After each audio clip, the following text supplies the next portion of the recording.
France से भारत रोकेगा महायुद्ध का संकट। जी हां, परमाणु महाशक्ति बनने की होड़ और समुद्र के सबसे संवेदनशील व्यापारिक मार्ग पर वर्चस्व की लड़ाई इस समय दुनिया को महाविनाश के मुहाने पर ले आई है।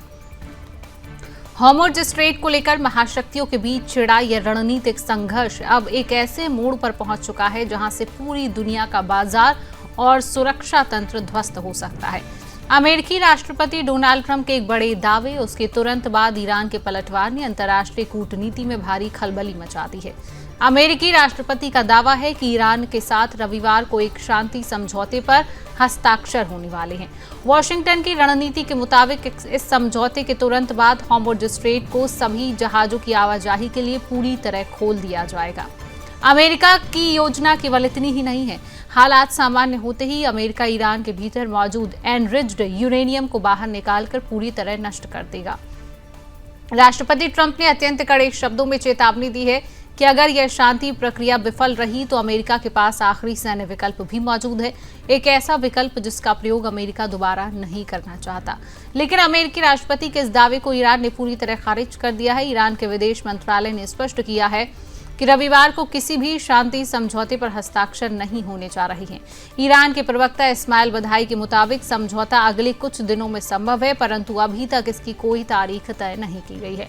इतना ही नहीं, ईरान ने इस महत्वपूर्ण समुद्री मार्ग पर अपना नियंत्रण और कड़ा करने की घोषणा कर दी है। तेहरान प्रशासन हॉर्मुज़ स्ट्रेट में जहाजों की आवाजाही पर कड़ी निगरानी रखने और व्यवस्था बनाए रखने के लिए बिल्कुल नए नियम लागू कर रहा है। ईरान की नई रणनीति के तहत आने वाले समय में हॉर्मुज़ स्ट्रेट से गुजरने वाले सभी जहाजों से वहां दी जाने वाली सेवाओं के बदले भारी टैक्स वसूला जा सकता है। ईरान की सामरिक घेराबंदी से वैश्विक व्यापार पर संकट गहरा गया है। इसी बीच मध्य पूर्व के युद्ध क्षेत्र से एक और बड़ी सैन्य कार्रवाई की खबर है। इजरायली सेना यानी आईडीएफ ने दक्षिणी लेबनान में एक भीषण हमले में हिजबुल्लाह के 7 लड़ाकों को मार गिराने का दावा किया है। इजरायल के सैन्य बयान के मुताबिक ये सभी लड़ाके एक भूमिगत रास्ते का इस्तेमाल कर रहे थे। इस गुप्त भूमिगत मार्ग का उपयोग गोला बारूद, मोर्टार और रसद सामग्री को जमा करने के लिए किया जा रहा था, ताकि इलाके में तैनात इजरायली सैनिकों पर अचानक हमले किए जा सकें। इस सैन्य अभियान की सफलता के बाद इजरायली सेना ने लड़ाकों के ठिकानों से भारी मात्रा में AK-47 राइफलें, अन्य घातक सैन्य उपकरण भी बरामद किए हैं। इजरायल की इस निरंतर सैन्य कार्रवाई से लेबनान सीमा पर तनाव अपने चरम पर पहुंच चुका है। इस महासंकट के बीच भारत के प्रधानमंत्री नरेंद्र मोदी फ्रांस के नीस शहर पहुंच चुके हैं। 6 दिनों के इस महत्वपूर्ण विदेशी दौरे के दौरान प्रधानमंत्री मोदी फ्रांस के राष्ट्रपति एमेनुएल मैक्रों के साथ एक अत्यंत महत्वपूर्ण द्विपक्षीय बैठक करने वाले हैं। इस रणनीतिक बैठक में हॉर्मुज़ रक्षा गठबंधन में भारत के शामिल होने पर एक ऐतिहासिक और बड़ा निर्णय संभव है। हॉर्मुज़ स्ट्रेट को सुरक्षित खोलने के लिए भारत किसी एक देश की एकतरफा सैन्य पहल के बजाय संयुक्त राष्ट्र के नियमों के अनुरूप एक बहुपक्षीय सुरक्षा व्यवस्था का पुरजोर समर्थक रहा है। यही कारण है कि ब्रिटेन की अगुवाई में अप्रैल महीने में हुई पेरिस वार्ता में भी भारत ने हिस्सा लिया था। अब इस संकट की घड़ी में भारत फ्रांस और ब्रिटेन की संयुक्त पहल के साथ कदम मिलाते हुए हॉर्मुज़ रक्षा गठबंधन में शामिल होने की अपनी आधिकारिक सहमति दे सकता है। इस फैसले का सीधा असर वैश्विक सुरक्षा, समुद्री व्यापार की रक्षा पर पड़ेगा। आज इन्हीं तमाम विषयों पर आज चर्चा करेंगे। पैनलिस्ट भी मेरे साथ जुड़ चुका है। तो आज इसी विषय पर करेंगे चर्चा करने के लिए तमाम पैनलिस्ट मेरे साथ है। राजनीतिक विश्लेषक अनिल गर्ग जी मेरे साथ जुड़ चुके हैं। अनिल जी, बहुत बहुत स्वागत करूंगी सुदर्शन न्यूज में आपका। हमारे साथ इंटरनेशनल एक्सपर्ट अरविंद सिंह तेजावत जी हैं। सर, आपका भी बहुत बहुत स्वागत सुदर्शन न्यूज में। अरविंद सर, चर्चा की शुरुआत आपसे ही करूंगी। लगातार हमने देखा जिस तरीके से युद्ध अपनी एक चरम सीमा पर आगे बढ़ रहा है।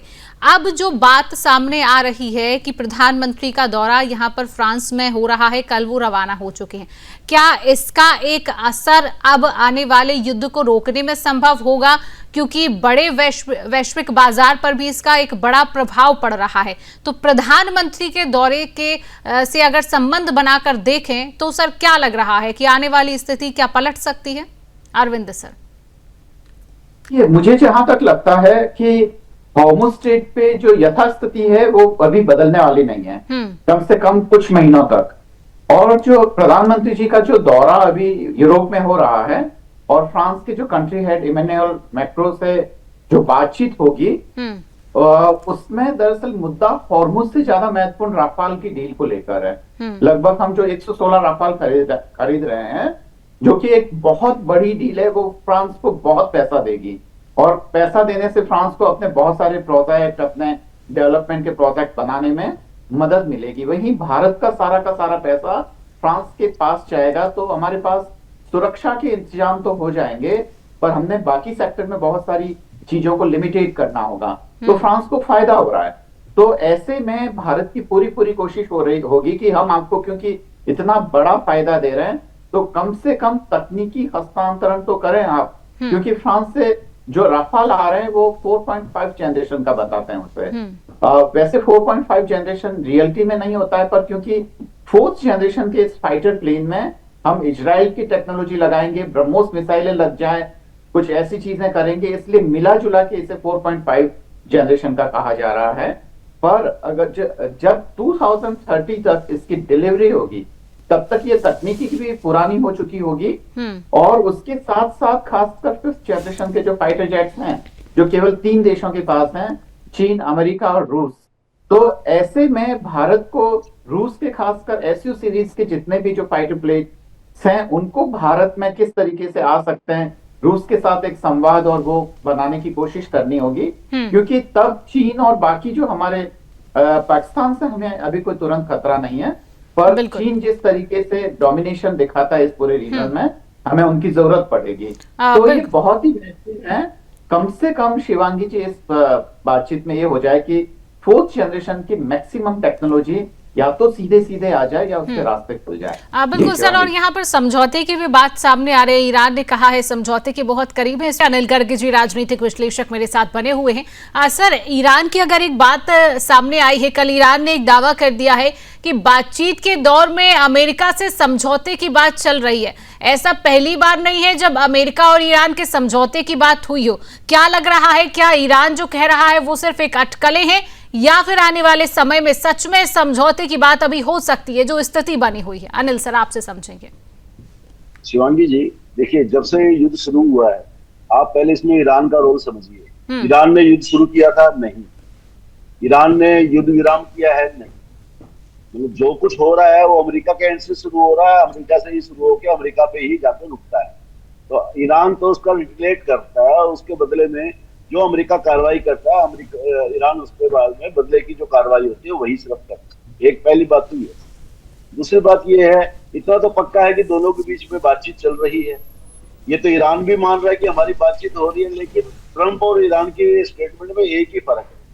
ट्रंप बहुत एडवांस में, जो आज सुबह बात हुई है खाना खाते हुए, नाश्ते के समय, वो तुरंत उसके बाद टेलीकास्ट करता है हमारी ये बात हो गई। और ईरान जरा रुक के, ठहर के, उसका आगा पीछा सोच करके ही अपने रिएक्शन देता है। फर्क सिर्फ इतना ही है। ये बात सही है कि उनके बीच में बातचीत चल रही है। ये बात सही है कुछ मुद्दों पर सहमति है। ये बात सही है कुछ मुद्दों पर सहमति नहीं है। ये बात भी सही है कि इजराइल इस वार्ता में शामिल नहीं है। इजराइल जो भी बात कर रहा है अमेरिका के थ्रू कर रहा है। ये सारे पॉइंट्स हैं। अभी दिक्कत क्या है कि अमेरिका ने चूंकि खुद एक तरफा युद्ध विराम किया, तो ईरान को ये बात अपर हैंड नजर आ रही है कि इसने हार्मुज स्ट्रेट को बंद करके, नाकेबंदी करके एक अपर हैंड ले लिया कि भाई यहाँ तो मेरी दादागिरी चलेगी। और अमेरिका वहां पे सैन्य कार्रवाई करके और ये ग्राउंड पे नहीं जाना चाहता। वो नहीं चाहता कि उसको ग्राउंड पे सेना भेजनी पड़े ईरान पे कब्जा करने के लिए, और उसके भारी संख्या में उसको भी नुकसान उठाना पड़े, उनकी भी कैजुअलिटीज हो। तो अमेरिका इससे बचना चाह रहा है। अमेरिका चाहता है कोई एक सॉफ्ट रास्ता मिल जाए जिसमें ये भी रहे कि अमेरिका सर्वशक्तिमान है, अमेरिका ने अपनी ताकत से ईरान को झुका दिया है, और उसको जो जरूरतें हैं वो भी पूरी हो जाए। नहीं तो आप बात समझिए, हार्मुज स्ट्रेट तो बड़ा मुद्दा था ही नहीं कभी। जब ये युद्ध शुरू नहीं हुआ था उससे पहले हार्मुज स्ट्रेट तो सबके लिए खुला ही था ना। तो हार्मुज स्ट्रेट ईरान बंद करेगा कि खोलेगा, ये मुद्दा कब बना? ये तो तब बना जब ईरान के पास और कोई रास्ता ही नहीं बचा अपने आप को ताकतवर साबित करने के लिए, क्योंकि अमेरिका ने उनके एयर स्पेस पर पूरा कब्जा कर लिया। ये तो बात अमेरिका की सही है कि ईरान को उसने 50% से ज्यादा खत्म कर दिया है, उसके सारी चीजों को उड़ा दिया है। उसकी नेवी बहुत ज्यादा उड़ गई है। एयरफोर्स होती तो ईरान के हवाई क्षेत्र में इजराइल और अमेरिका के एयरफोर्स ऐसे नहीं घूम रही होती। तो ये बात तो सही है। तो ईरान के पास एक ही तरीका था दुनिया की तरफ रोकने का, दुनिया की अटेंशन लेने का, अपनी ताकत दिखाना, कि वो हार्मुज स्ट्रेट को बंद करे। क्योंकि इतना तो पता है कि अमेरिकन नेवी भी अगर वहां पे है तो उसको भी डर है कि कम से कम कोई मिसाइल या कोई ड्रोन आएगा और वो नेवी शिप पे हमला करके उसको खराब तोड़ सकता है। और यहाँ पर पूरी बातें शर्तों से शुरू हुई थी अनिल गर्ग जी। जब युद्ध की शुरुआत हुई थी तो कहा गया था कि ईरान जो है वो हमारी शर्त मान ले, लेकिन ईरान भी अपनी बात पर पूरी तरह से अडिग रहा, शर्त मानने को तैयार नहीं है। जो परिस्थिति अब आगे बन चुकी है और आने वाले समय में मुझे लग रहा है कि और भी बिगड़ सकती है अगर इसी तरह से नाकेबंदी रही और इसी तरह से परिस्थिति बनी रही। अरविंद सर, ट्रंप ने दावा कर दिया है कि आज रविवार का दिन है और आज समझौते पर हस्ताक्षर होंगे, हॉर्मुज़ को खोल दिया जाएगा। क्या लग रहा है इस बार का ट्रंप जो दावा कर रहे हैं वो सही साबित हो सकता है? बिल्कुल भी यकीन मत करिए शिवांगी जी। कारण ये कि अंतर्राष्ट्रीय परिस्थिति एकदम साफ इंगित कर रही है।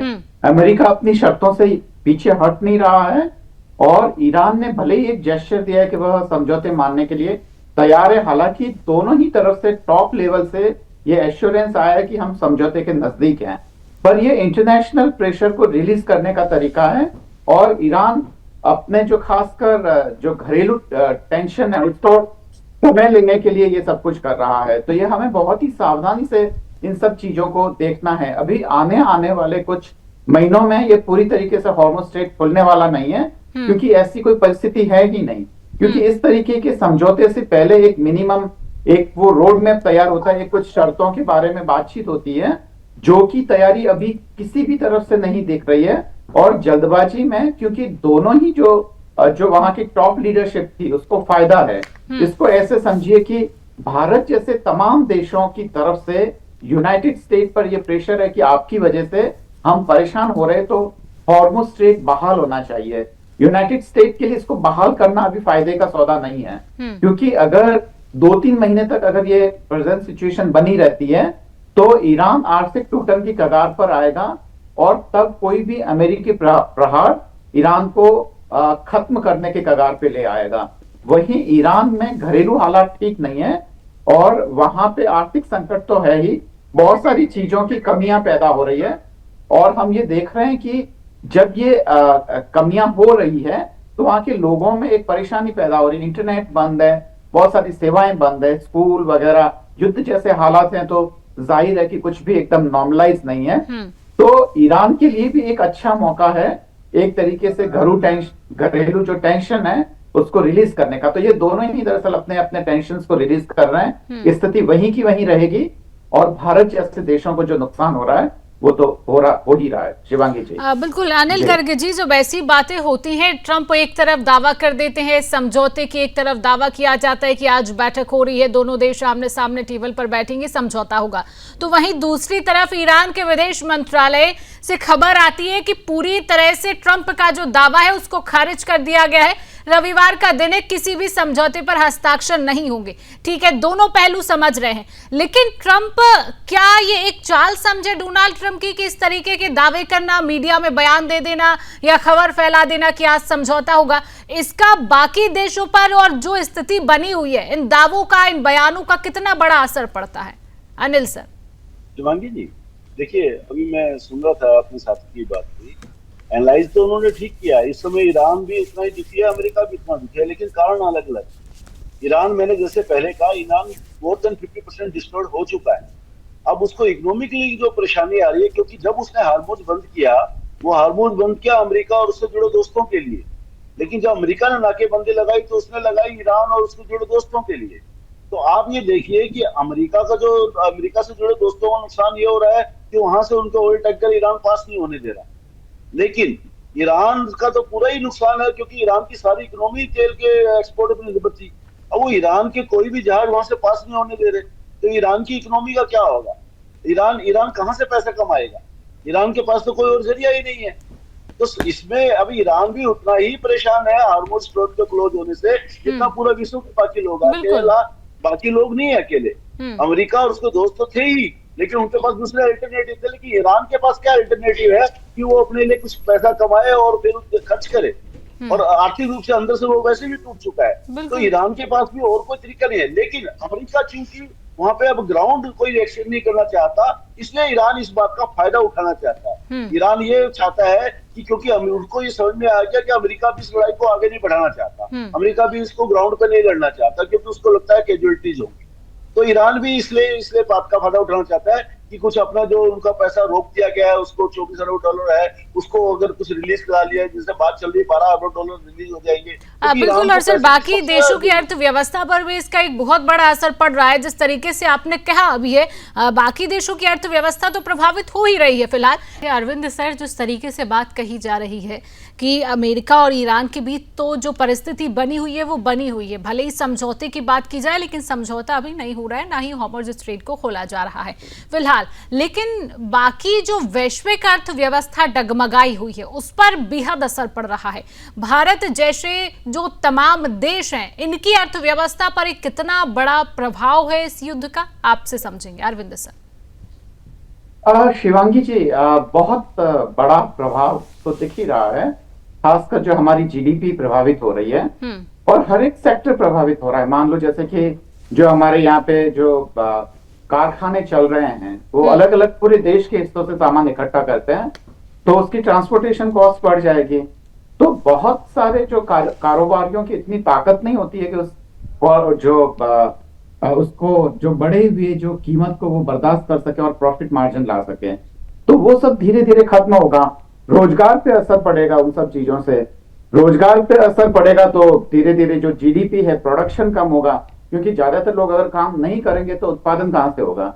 और फिर जब उत्पादन पे असर पड़ेगा तो भारत का जो जिस आर्थिक गति से बढ़ रहा था वो नहीं हो पाएगा। ये तो सीधा सीधा प्रभाव हुआ।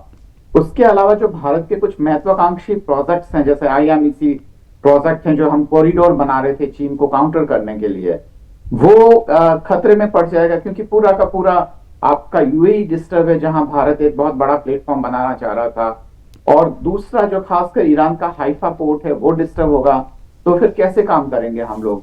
तो भारत के लिए तो ये बहुत ही खराब सूचना है। भारत तो तभी फायदे में रहता है जब खासकर पश्चिम एशिया में शांति रहे। और पश्चिम एशिया को इतने दिनों से जो डिस्टर्ब करने का काम कर रहा है वो है यूनाइटेड स्टेट ऑफ अमेरिका। खुद के फायदे के लिए अभी विदेश मंत्री जी ने बयान भी दिया नीदरलैंड में, कहा कि आप जब चाहते हो तब आप पूरी दुनिया को डिस्टर्ब कर लेते हो, भारत की एनर्जी सिक्योरिटी से लेकर तमाम चीजों को आप खतरे में डाल देते हो, फिर हमें ऑर्डर देते हो कि रूस से तेल खरीदो, फिर हमें वापस ऑर्डर ले लेते हो कि अब रूस से खरीदना बंद कर दो।